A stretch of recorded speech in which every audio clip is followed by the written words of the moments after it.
Hello, I'm Keith Hockton, author, historian, and host of Rearview Mirror Chronicles, where we take a look back at the people and the moments that shaped our world through history.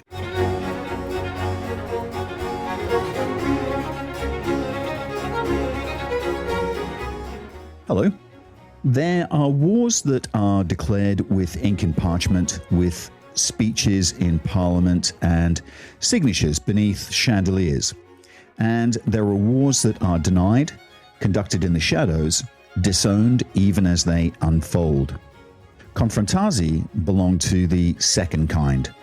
There was no formal declaration, no movement where diplomats stood stiffly at podiums and admitted that the guns were about to speak. No front lines drawn across maps in the European fashion. Instead, there was a slogan flung into the humid air from Jakarta by a man who understood theatre far better than logistics. His slogan was, "Crush Malaysia." I don't think Sukarno hated Malaysia in a personal sense. His hostility was political, it was ideological, and it was certainly strategic. By the early 1960s, he believed that the creation of Malaysia was a direct threat to his vision for Indonesia and for the entirety of Southeast Asia. And when the Federation of Malaysia was formed in 1963, bringing together Malaya, Singapore, Sarawak, and North Borneo, Sukarno firstly saw it, I think, as a British project. You know, in his view, London was simply rebranding its colonial holdings to maintain influence after formal decolonization. He called Malaysia a neo-colonial construct. You know, Indonesia had fought a bitter war of independence against the Dutch between 1945 and 1949, and Sukarno believed that Southeast Asia should be free of Western manipulation. To him, Malaysia looked like Britain's last foothold.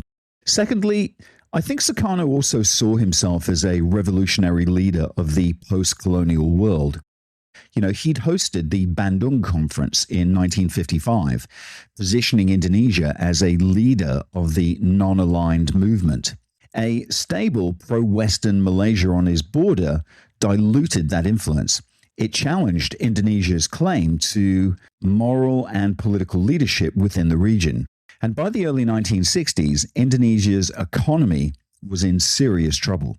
Inflation was soaring, political tension between the army and the Indonesian Communist Party was rising, and confrontation with Malaysia gave Sukarno a foreign enemy. It unified factions at home, at least temporarily. You know, national rhetoric is very powerful when domestic conditions start to deteriorate. Indonesia shared the island of Borneo with the British territories of Sarawak and North Borneo.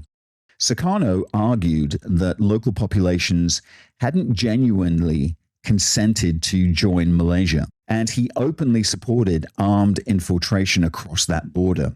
I think lastly, Sukarno was increasingly aligned with China and the Indonesian Communist Party. You know, Malaysia was seen as leaning towards Britain and the West. And in the polarized atmosphere of the Cold War, you know, that ideological divide, I think it mattered enormously. I would also say that to London, it looked like a tidy decolonization, a very careful handover, you know, the lowering of one particular flag and the rising of another with polite ceremony. To the new leaders in Kuala Lumpur, it was absolutely a strategic necessity, an act of consolidation in a very dangerous neighborhood. However, to many in Borneo, it was a distant constitutional rearrangement, you know, something disused in capitals far from their longhouses and their riverbanks. And yet, I would also argue that Sukarno's fury wasn't only geopolitical, it was very domestic. And Konfrontasi provided the drama that he needed politically at home. The first incursions began in 1963. Indonesian irregulars crossed into Sarawak under the coverage of darkness and deep foliage. You know, some were actually genuine volunteers fired by revolutionary rhetoric, there's no doubt. Some were trained soldiers operating unofficially, And some barely understood why they were being sent, stepping off boats into a world of leeches and mud. And a green, I have to say, so dense it almost feels like liquid. They moved through rainforest in an attempt to incite rebellion among local communities, to spark unrest that would make the newly formed Malaysia seem fragile and artificial. But geography has a voice in war, and Borneo's voice was relentless. The border between Kalimantan and Malaysian Borneo stretches for roughly 1,000 miles, slicing through some of the most unforgiving yet beautiful jungle on earth. Mountains rise abruptly from river valleys. There are swamps there that will swallow you whole. Mist clings to ridges at dawn. It's stunningly beautiful. But the canopy is so thick that sunlight filtered down, it literally comes in green shafts, as if the world itself has actually been submerged. This absolutely wasn't a place for armored divisions or sweeping maneuvers. This was a place for small units, for patience, for endurance, for men who could actually live for weeks on what they carried and what they could find. And so Malaysia and Britain agreed to respond not with grand columns, but with quiet professionalism. Alongside conventional infantry came the specialists, jungle-trained, light on their feet, disciplined in silence. They didn't announce themselves. They adapted. They learned from the local trackers, from the Iban and Dayak communities, who knew the rivers and the ridgelines as intimately as a London cab driver knows his streets. Malaysian units stood shoulder to shoulder with British regiments, and Australians and New Zealanders not as distant observers, but as committed partners. At its height, Konfrontasi was absolutely not a minor skirmish at the ragged edge of empire. It was a serious military commitment, fought in intense heat and humidity, in silence and in the shadows. And yet, for all its darkness, it became something else as well.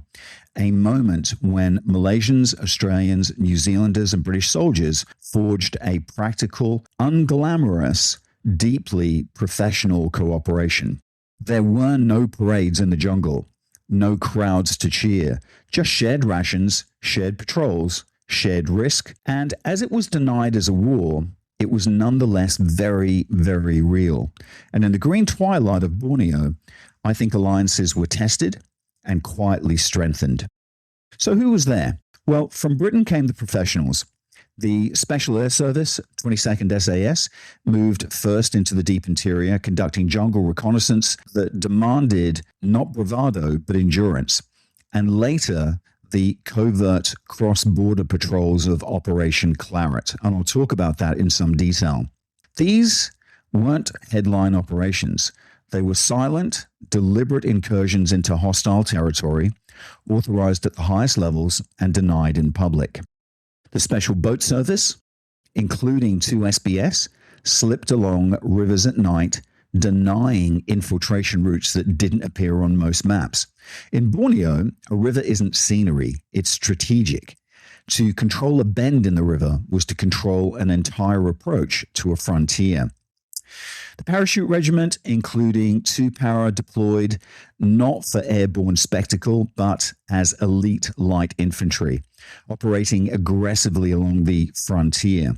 They were inserted into a war that officially didn't exist, and then asked to fight it with restraint, discipline, and silence. The Brigade of Gurkhas brought something older, almost elemental, if you like. Their jungle skill and quiet discipline became legend in Borneo. They moved through the undergrowth as though it was familiar ground, their professionalism untheatrical, their effectiveness undeniable. Battalions from across the British Army rotated throughout the conflict.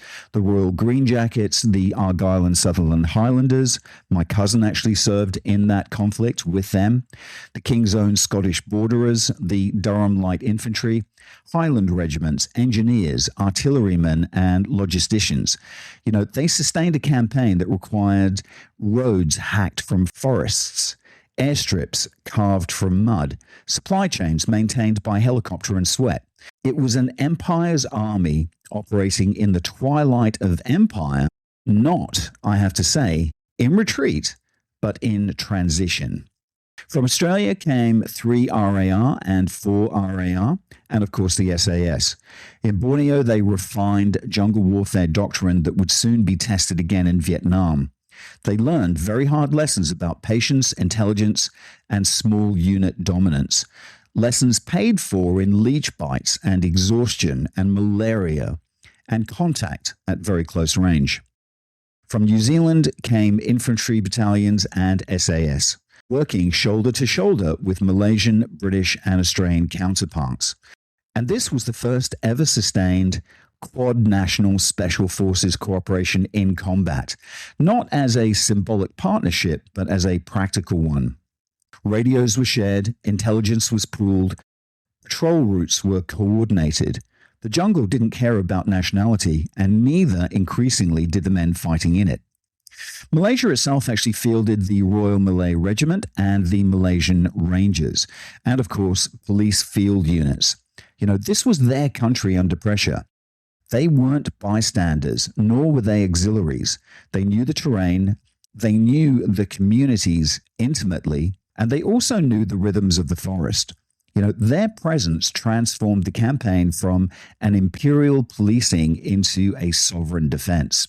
Across the border, of course, stood the Indonesian Army, the Indonesian National Armed Forces, Indonesian Marines and paratroopers, and RPKAD Special Forces, the forerunners of what would later become Kopassus. They too were professionals. Many of them were veterans operating under political direction that often demanded more than logistics could actually sustain. At peak deployment, roughly 17,000 British troops were committed to the theatre.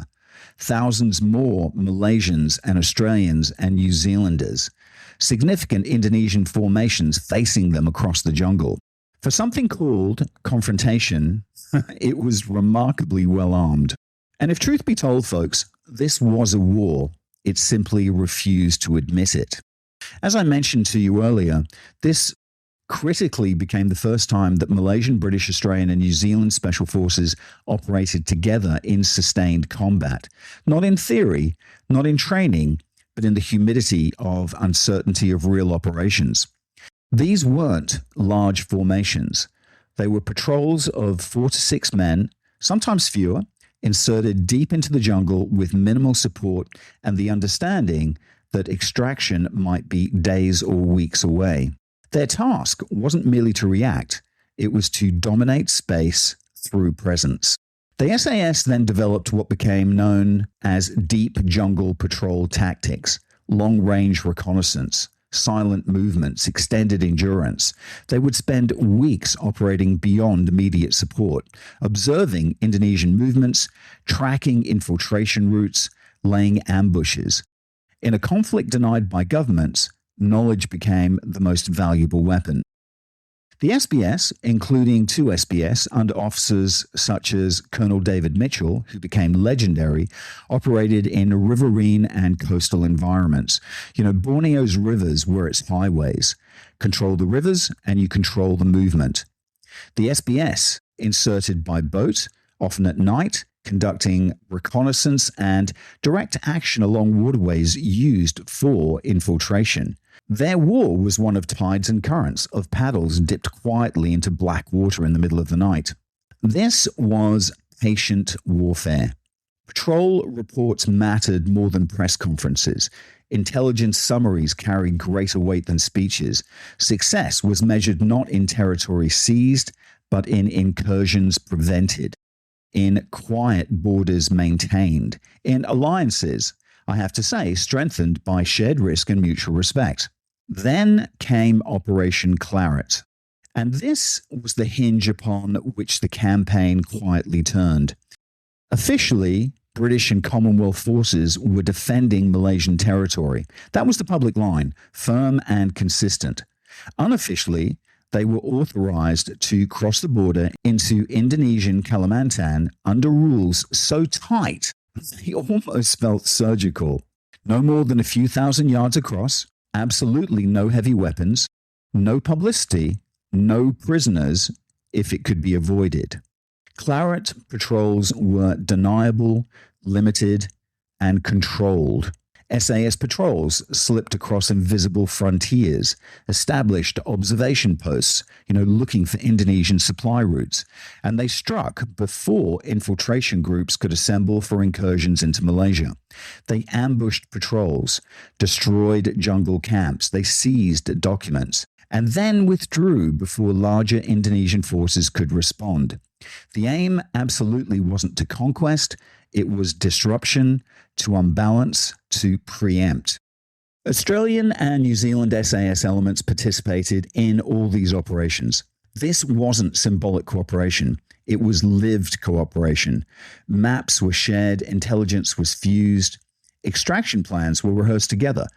Trust wasn't negotiated in conference rooms, it was built in the humidity and the silence. The Indonesian National Armed Forces found itself harassed in its own rear areas, uncertain how far British-led forces might penetrate. Patrol commanders on the Indonesian side could no longer assume sanctuary simply because of a line on a map, because that line was being crossed. That uncertainty actually mattered. It slowed planning and it diluted their momentum. And here lies one of the subtleties of Konfrontasi. Malaysia and Britain escalated it without appearing to escalate it. And that's so important. The war never widened because it was kept below the threshold of public outrage. There was no dramatic communiques, no triumphant announcement of cross-border victories. The discipline was political as much as it was military. Success depended not only on what was done, but on what was not said. I first met Paul Braithwaite while holidaying in France, probably around 2015 or 2016. Interestingly, it was a serendipitous meeting, and I had no idea when I met him that he'd actually been deployed in Malaysia, but he had. He had been with 2 SBS in that conflict, and he told me the most amazing first-hand story. Over 60 years have passed since he was there, but he remembers it as if it were yesterday. Having completed jungle survival courses myself, his story was actually palatable. Now, imagine the jungle at first light, the loudest moment of the day. So just before dawn, there is often a strange pause. Time stands still. The air is heavy, almost pressurized. Insects drone through the night. Frogs pulse in the dark. Then, as the sky begins to thin, from black to deep blue, the birds start. Not gently, oh no, not romantically. It comes in layers. First, the low resonant call of hornbills, winging overhead, and that unmistakable rhythmic whoosh of air through the primary feathers. Then barbets, repetitive and metallic. Then drongos and bulbuls, sharper, argumentative notes. Cicadas begin to rise as the temperature shifts. Gibbons may call from the canopy, long echoing territorial whoops that literally roll across the valley. It's definitely not an English woodland bird song. It's chaotic, it's territorial, it's competitive, and it's dense. There's also a soaking wet canvas of rotting vegetation. It's the sour sweetness of decay. Paul said there is also the metallic tang of gun oil on a rifle that has been stripped and cleaned 3 times in the night because the humidity creeps into everything. He said that even steel starts to sweat here. Steam lifts off uniforms that have never really dried. Socks are permanently damp, skin is permanently soft, and your every movement must be deliberate, because noise travels strangely in rainforests. Swallowed one moment, magnified the next. Paul was on a 6-man mixed SAS-SBS patrol that lay motionless for almost 14 hours. It's 1965. The line between Malaysian territory and Indonesian Kalimantan is invisible here. There is no fence. There's no marker. Just trees that have actually stood for centuries, indifferent to ideology, indifferent to presidents and prime ministers alike. Ahead of the patrol runs what passes for a track, a very faint compression of earth, no more than a suggestion. But boots have used it before, and that's enough. The patrol commander believes that an Indonesian infiltration group will use this route before dusk. Intelligence suggests a buildup across the border. Supplies have been moved forward. Radio chatter has been intercepted. Something is coming. The men don't speak. One watches through a slit cut in foliage. Another covers the rear, eyes fixed on a gap in the undergrowth. The point man lies half submerged in mud to mask his scent and outline. Hundreds of leeches fasten silently to the men's wrists and ankles, their scrotums and backsides. Nothing is off limits. No one bothers to remove them because movement is risk. This, folks, is Operation Claret, and officially it doesn't exist. And yet, I think in moments like this, lying in the green half-light between two nations, the future of a very real federation is being defended, not by rhetoric, but by patience, discipline, and a coalition that has chosen to act together rather than fracture apart. Publicly, Britain was helping defend a newly born Malaysia, and privately, Kuala Lumpur and London had authorized limited, tightly controlled cross-border operations, a few thousand yards only. As I mentioned, no heavy weapons, no artillery, no air support, no publicity. Think about this. If captured, these men wouldn't simply be prisoners of war. They would be a diplomatic crisis, living proof of a policy that officially didn't exist. But the logic, I think, is also cold and very clear. If Indonesian forces were allowed to assemble safely on their side of the border, they would cross in greater strength. Far better to unsettle them, better to make their own jungle feel unsafe, better to deny them the comfort of sanctuary. Paul said that this particular patrol had been inserted days before. There was no helicopter thumping overhead to announce their arrival. There was no dramatic descent through the canopy. These men hiked in, compass bearings taken in the half-light, their pace counted under their breath. Rivers were crossed by rope, boots tied around their necks to keep them dry for as long as they could be preserved. Rations would have been calculated to the ounce. Everything required for survival was carried on their backs. He said that they had spotted an Indonesian camp 2 miles away. Through binoculars, they saw cooking fires. At dawn and dusk, they counted the silhouettes against the glow. They noted the position of a radio aerial strung between 2 trees. What they saw was men laughing, relaxed and safe, because they were on their side of the border. Now, the attack team waited, balancing on that thin line between patience and violence. As the hours passed, the jungle shifted. Light would have altered imperceptibly. The green darkened as the sun hid behind the clouds and then thinned again as it shone. And then, he said, they heard it. Boots. Faint at first. A rhythm slightly out of pace with the forest. The soft compression of earth under men who believed they were not yet in danger. The sound grew closer. And let's just take a quick break, and we'll be back in a second with part 2. Autonomous is your one-stop shop for your Malaysia My Second Home visa. But they are much, much more than that. When you sign up with Autonomous, you become part of a larger community. A community that actually cares about you and your family in Malaysia. And that's important when you move to a new home. For more information, go talk to TG or WhatsApp him on +60 12 49 37 270 or visit their website penangmyhome.com. And we're back. 9 figures emerged through foliage. Indonesian soldiers, rifles slung casually, moving in file along the faint track, talking quietly. They were heading towards a forward assembly point, from which, by nightfall, they would cross into Malaysian territory. The attack commander let them come. 10 yards, 8, 6. He waited until they were inside the killing ground and gave a barely perceptible hand signal to his team, who had been poised for it for 14 hours. The ambush detonated in a burst of disciplined violence. Short, controlled fire, no shouting, no theatrics. The first 2 Indonesians dropped instantly. The third spun and attempted to run, but the jungle offered no real escape at that distance. A fourth fired widely into the foliage before a very precise burst cut him and the remainder of his patrol down. It was over in seconds, and then, just as suddenly, the silence returned. Smoke drifted between trees, insects resumed their hum as if nothing had happened. The jungle is impartial. It doesn't mourn, it doesn't judge. Paul then said that the patrol moved with speed. Weapons were checked, the fallen was searched quickly, documents taken, a map case was recovered, a few notebooks, a radio frequency scribbled in pencil, and this is where intelligence matters.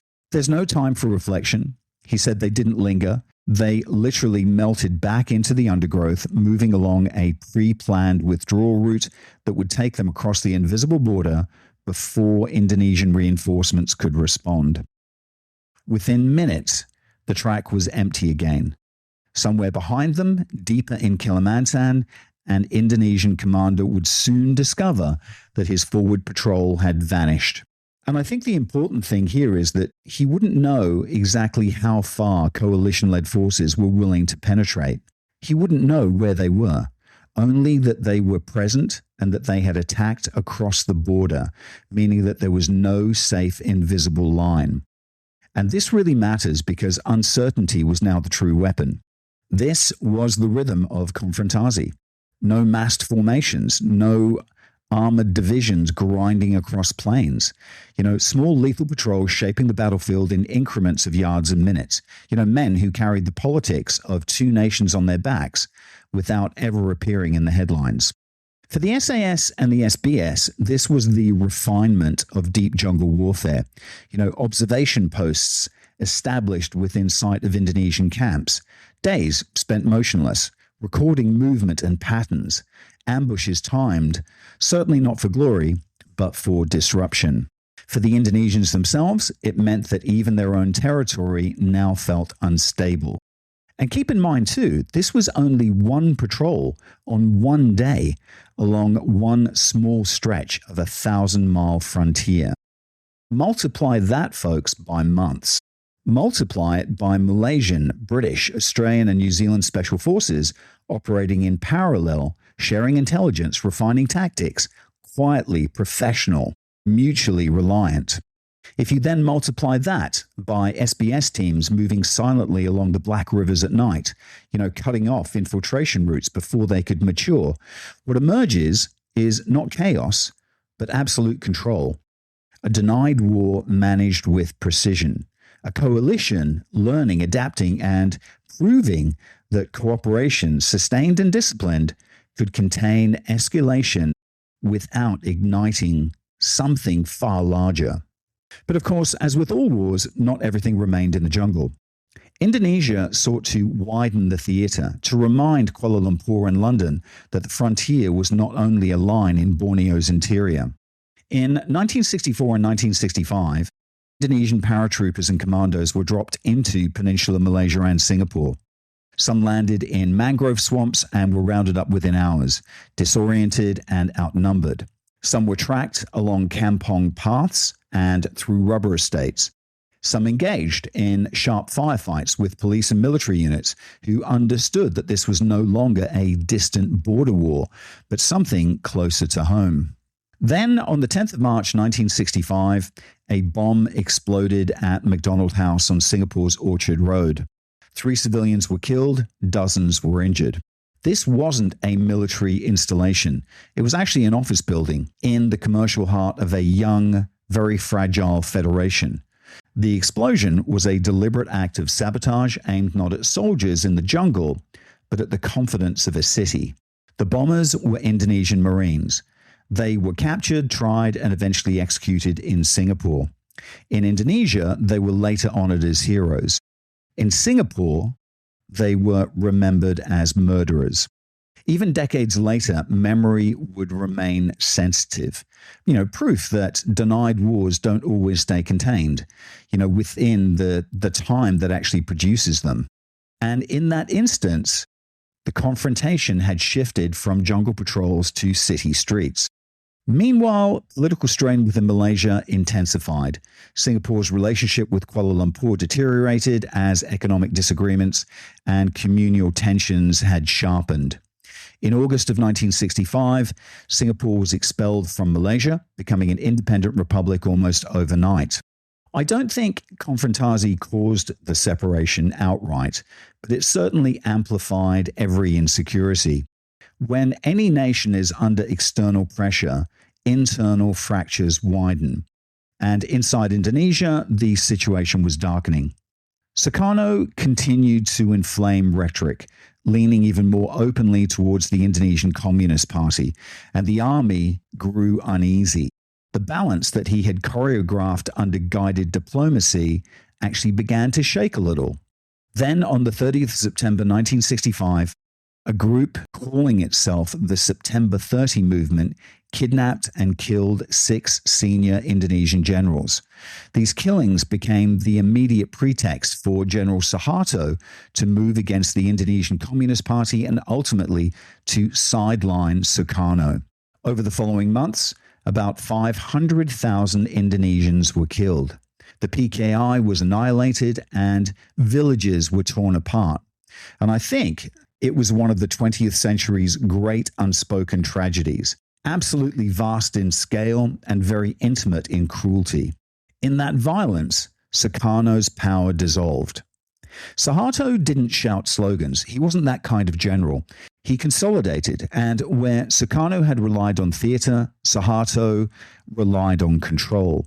He understood something Sukarno had begun to ignore. Indonesia was economically broken. Military adventurism couldn't repair inflation or feed cities. And I think it was at that direct moment that Konfrontasi loses its purpose. Negotiations opened quietly in 1966. Diplomats replaced patrol commanders, and by August, hostilities formally ended. There was no surrender ceremony, no climactic battle, no photograph of generals signing beneath flashing cameras. By that stage, I think it was just exhaustion and recalibration. And what remains striking is how professional the Commonwealth response had been. You know, the SAS refined jungle warfare doctrine that would echo in later conflicts. The SBS demonstrated riverine precision in terrain that punished complacency. Australian and New Zealand Special Forces gained operational cohesion alongside British units for the first time in sustained combat. This was coalition special operations before the term became fashionable, before it became institutionalized. Losses were absolutely real, but they were limited. You know, the discipline of Operation Claret, the insistence on tight political control, it actually prevented escalation into a wider regional war. And it proved also that restraint mattered as much as any ambush. And the most important thing, Malaysia survived its infancy under fire. On the other side of the straits, Indonesia pivoted inward under Suharto's new order, a regime that would actually last more than 30 years. I have to say, bringing its own complexities and its own shadows, but ending the confrontation with its neighbor. And I also think that Southeast Asia absorbed a very important lesson. Confrontation had brought instability, economic damage, and diplomatic isolation. Cooperation, however imperfect, offered something else. Not romance, not slogans, but survival. You know, out of a denied war, fought in a green twilight and urban streets, emerged a quieter truth. Malaysia, Australia, New Zealand, and Britain had operated together under pressure and had not fractured. Indonesia, after turmoil and tragedy, recalibrated rather than doubling down. The jungle would have closed over the old tracks, the rivers would have flowed on, and the habit of cooperation endured. And this is so important. In 1967, just 1 year after Konfrontasi ended, Indonesia and Malaysia stood together with Thailand and Singapore and the Philippines to form the Association of Southeast Asian Nations. Former enemies became institutional partners.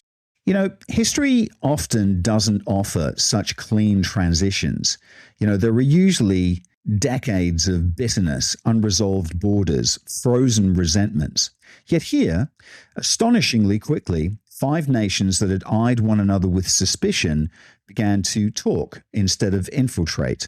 And more importantly, they began to share information. Konfrontasi wasn't glamorous. It didn't redraw global maps. It didn't even dominate Western headlines for years on end. But by God, it mattered.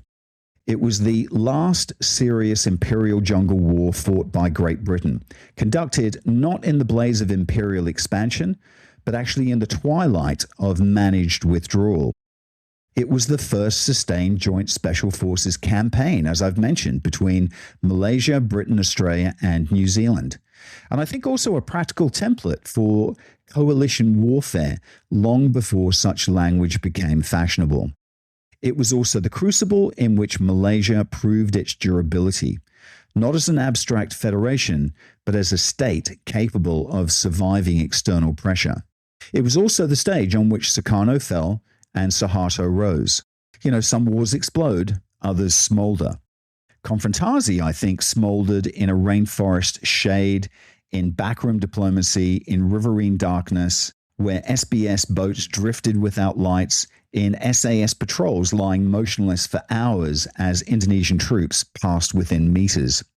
A war that very much insisted it wasn't a war, a confrontation that reshaped the entire region.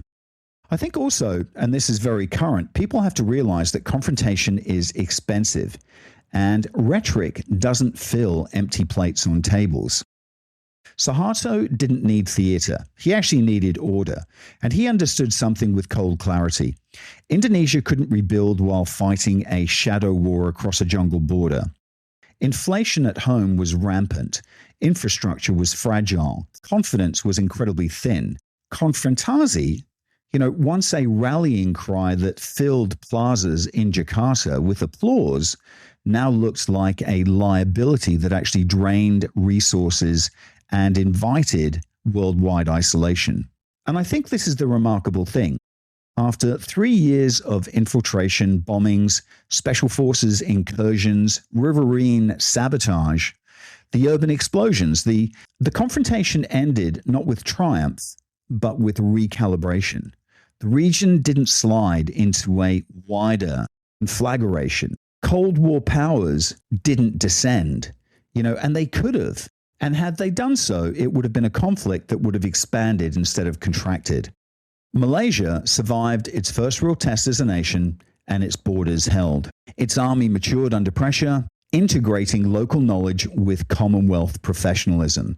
Its political leadership endured external hostility and internal strain, including the painful, I have to say, and permanent separation of Singapore. And the federation that some had dismissed as a British contrivance proved it possessed resilience on its own.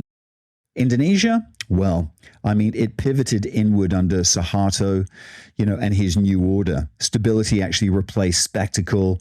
And I have to also say, for better and for worse, authoritarian discipline replaced revolutionary charisma. Economic repair became the priority. Regional confrontation became an indulgence Indonesia could no longer afford. And of course, with that, Southeast Asia absorbed a very hard lesson. Confrontation had brought risk. It had nearly widened into something far larger. It had tempted Cold War powers to lean in, to interpret local struggle through global rivalry. So, in the end, what was Konfrontasi? It was the last serious jungle war of the British imperial era. It was the crucible in which Malaysia proved it could not be bullied at birth. And it was the stage on which Sukarno fell and Suharto rose. And I think also it was a reminder that limited wars can be more dangerous than declared ones because they creep, they blur, they allow leaders to posture without fully admitting the cost. And, I often think back to Paul's story in the rainforest, at first light, where he and his men lay in mud and they listened for the boots that would come. They're not thinking about ASEAN or Cold War balance or the future architecture of Southeast Asian diplomacy. They were thinking about arcs of fire, about extraction routes, about the weight of wet socks, and of the discipline of stillness. But the choices made in those quiet moments, the restraint shown by patrol commanders, the calculations made in Kuala Lumpur, London, Canberra, Wellington, and eventually Jakarta, ensured that a smouldering confrontation didn't become an inferno. And I think that's the paradox of Konfrontasi, a denied war that helped produce a durable peace. A shadow conflict, if you like, through professionalism and eventual political realism, nudged a region towards cooperation rather than collapse. In Singapore, civilians would have walked past MacDonald House and never saw the bomb coming. Office workers would have carried files, secretaries would have hurried to lunch. The city moved with its usual efficiency, unaware that a regional confrontation had reached its commercial heart. In Jakarta, generals died in the dark and a nation changed direction before most of its citizens understood what was unfolding. Konfrontasi never called itself a war, but it was. And it reshaped Southeast Asia not through spectacle, but through pressure.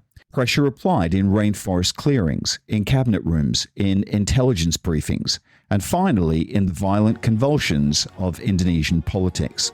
Konfrontasi reminds us that sometimes, in the long arc of nations, containment is the quietest form of triumph. Not dramatic, not cinematic, but decisive in its restraint. That, folks, was Konfrontasi. This episode of Rearview Mirror Chronicles is brought to you by Entrepot Publishing, the home of independent storytelling. We publish books that celebrate history, art, and the extraordinary people who make life fascinating. You can find our titles and maybe your next great read at entrepotpublishing.com. Thanks for listening in. Bye for now.